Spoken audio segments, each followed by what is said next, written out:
O nosso convidado do Estúdio MP é o promotor de justiça Fernando Kifuri, secretário administrativo da Procuradoria-Geral de Justiça e que foi reconduzido recentemente ao seu posto no Conselho Nacional de Política Penitenciária. É isso, não é, doutor? Exato. Eu gostaria que o senhor nos explicasse qual que é a relevância de termos representantes do Ministério Público de São Paulo, o maior do país, nessa instância, né, a nível federal, que, a nosso ver, é fundamental para estabelecer as diretrizes da política penitenciária no país, doutor. Cláudio, o CNPCP, Conselho Nacional de Política Criminal e Penitenciária, é um dos conselhos mais antigos da República. Em execução penal é o mais antigo, ele é anterior mesmo à Lei de Execução Penal. Ele existe desde 1980. Já houve outros representantes do MP de São Paulo que integraram o Conselho, mas nunca tantos de uma só vez. Hoje em dia nós temos, além de mim, o Dr. Olênis Cuculha, secretário do Conselho Superior, o Dr. Mágino Barbosa, secretário de Segurança Pública, o Dr. Roberto Porto, que atualmente é desembargador, mas é... Até outro dia estava aqui no Ministério Público. Exatamente. E o Dr. César Mac Morales, também desembargador, mas que foi procurador de justiça. Perfeito. Quer dizer... Então são quantos representantes, doutor? São 5 representantes... No universo de... De 26. Perfeito. Quer dizer, 1/5 do Conselho... Cerca de 1/5 do Conselho. Ou pertence ou é oriundo do Ministério Público de São Paulo. Perfeito. Ainda há representantes de outras unidades do Ministério Público também. Perfeito. É evidente que isso dá uma força para nós que é inédita naquele conselho e permite que a gente tente defender as nossas teses, os nossos pontos de vista num órgão tão plural. É um órgão que é composto por juízes, por advogados, defensores públicos. Vários atores da comunidade jurídica. Vários atores de vários estados, mas nenhuma bancada tão grande quanto a do Ministério Público de São Paulo. Perfeito. Eu gostaria que o senhor explicasse para o nosso público em geral, nós não falamos só com membros, né, da instituição, quais são as atribuições do Conselho. Ele costuma vir muito à tona no noticiário por conta do indulto de Natal, mas suponho que ele tem outras atribuições. Sim. O Conselho formula a política criminal e penitenciária nacional. Ele não tem poder normativo para impor aquelas diretrizes que ele formula, mas as suas resoluções e recomendações sempre servem como orientação para a política criminal e penitenciária do país. Nós temos representantes atuando nos projetos de reforma, por exemplo, na Comissão da Lei de Execução Penal, na Comissão do Código de Processo Penal. Nós fiscalizamos os estabelecimentos penais do Brasil inteiro, temos poder de representar o juízo da execução penal para interditar um determinado estabelecimento em caso Perfeito. de violações aos direitos, né, dos presos. Então ele é um conselho com múltiplas funções e nós temos tentado ao longo desses anos estabelecer, ele sempre foi muito liberal. Certo. As políticas que emanavam de lá não eram as políticas que com as quais o Ministério Público concordava, se identifica. Exato.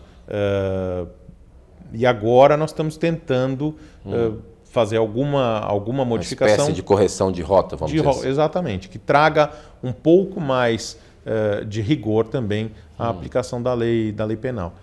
É uma missão difícil, mas a gente tenta. Perfeito. Esse ponto que o senhor tocou é importante, doutor, porque todo combate à criminalidade, né, quando o Ministério Público oferece a denúncia, a condenação, a ponta dessa história toda é o cumprimento da pena, ou seja, a execução penal, né? Se todas as etapas anteriores forem bem feitas, mas na ponta o trabalho não foi bem feito, prejudica um pouco o combate à criminalidade. Não sei se o senhor concorda com essa tese. Exatamente, é fundamental. É fundamental. Nossa principal imagem é a imagem da produção do decreto de indulto, da minuta do decreto de indulto, que, certo. Afinal é editada pelo presidente da República de forma livre, ele não é vinculado ao que o CNPCP faz, mas o que nós temos tentado justamente é dar uma maior seriedade a elaboração dessa minuta do decreto de indulto para evitar a soltura prematura ou demasiado grande de detentos, de sentenciados que não têm condição de receber esse tipo de benesse. No ano retrasado, em 2016, nós conseguimos, com o ministro Alexandre de Moraes, um primeiro decreto de indulto mais rigoroso, que aumentou os prazos para concessão de indulto, vedou algumas hipóteses, diferenciou os crimes violentos dos crimes não violentos. E no ano de 2017, eu presidi a comissão de elaboração da minuta do decreto. A minuta que nós aprovamos era bastante mais rigorosa.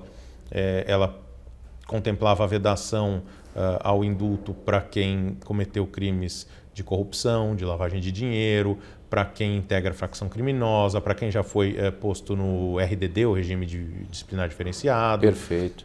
Para quem foi colocado em presídios federais, porque normalmente são os presos mais perigosos.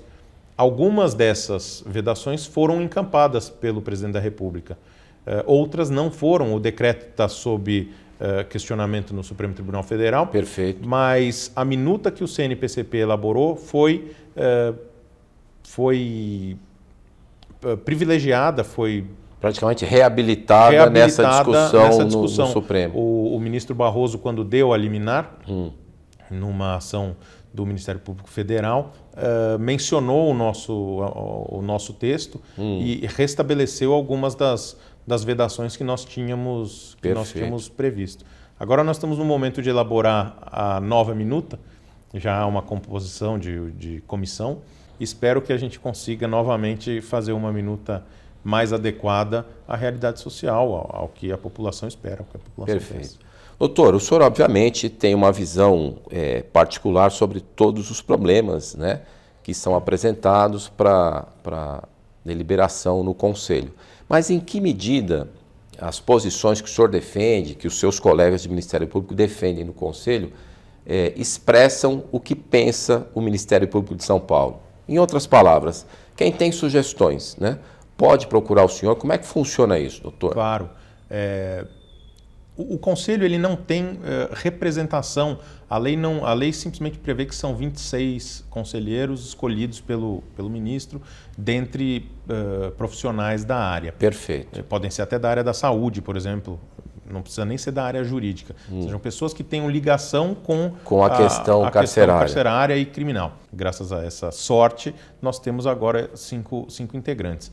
E todos nós buscamos, a todo tempo, privilegiar as posições institucionais. Então, há muitas discussões em que nós entramos nas reuniões do Conselho e que nós fazemos questão de expor, olha, essa é a posição do Ministério Público de São Paulo. Apesar de nós não sermos representantes da instituição, segundo a lei, defende o posicionamento institucional. Sempre defendemos o posicionamento institucional. Então, os colegas que quiserem apresentar sugestões, que quiserem que a gente ponha em discussão algum tema específico que seja de interesse daqui do Ministério Público de São Paulo, fique à vontade de contatar qualquer um de nós. Perfeito. Nós agradecemos muito a sua gentileza, doutor, assim como agradecemos a sua audiência. Até a próxima edição do Estúdio MP.